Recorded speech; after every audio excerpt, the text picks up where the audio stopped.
Bloomberg Audio Studios. Podcasts, radio, news.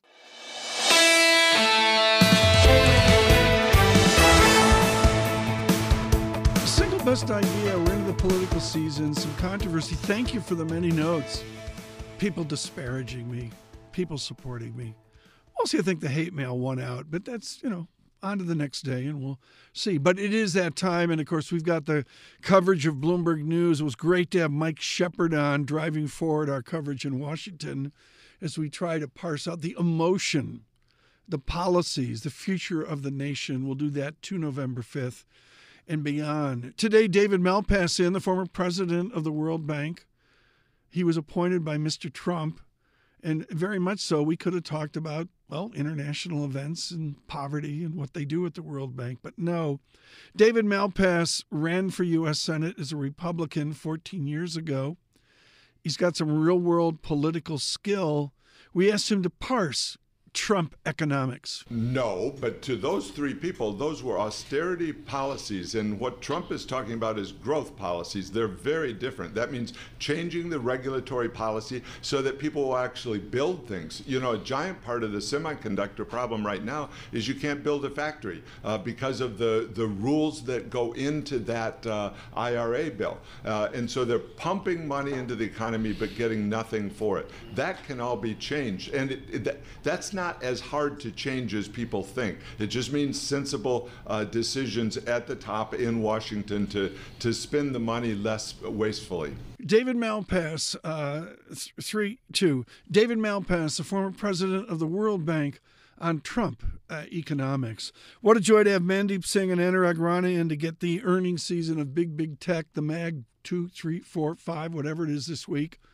I believe in order: Alphabet, Amazon's in there somewhere, Microsoft on the 30th, Apple on the 31st, and on we'll go.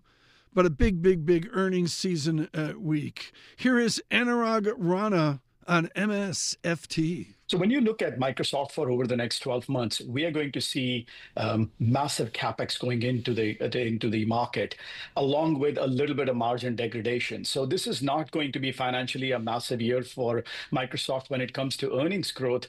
But at the same time, that's the only company where we can see actual benefits of AI translating into revenue. And I think that's most important for them, is to prove to the market that their AI revenue is picking up better than anybody else out there, and their positioning is stronger. And I think that's most important for Microsoft. Anurag Rana, brilliant conversation. Go back and look for that on the podcast. Anurag Rana, Mandeep Singh together on the technology. A lot of really good perspective there.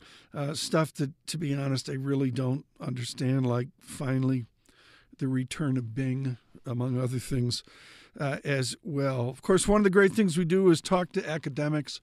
Katy Kaminski is just brilliant off the MIT Combine up on the Charles River. When we talk to people from Purdue, we talk about Harry's Chocolate Fountain. It's an important institution in West Lafayette, Indiana. There's not one. There are selected institutions around the Massachusetts Institute of Technology. Wander down Mass Ave, and it's real simple. The miracle of science.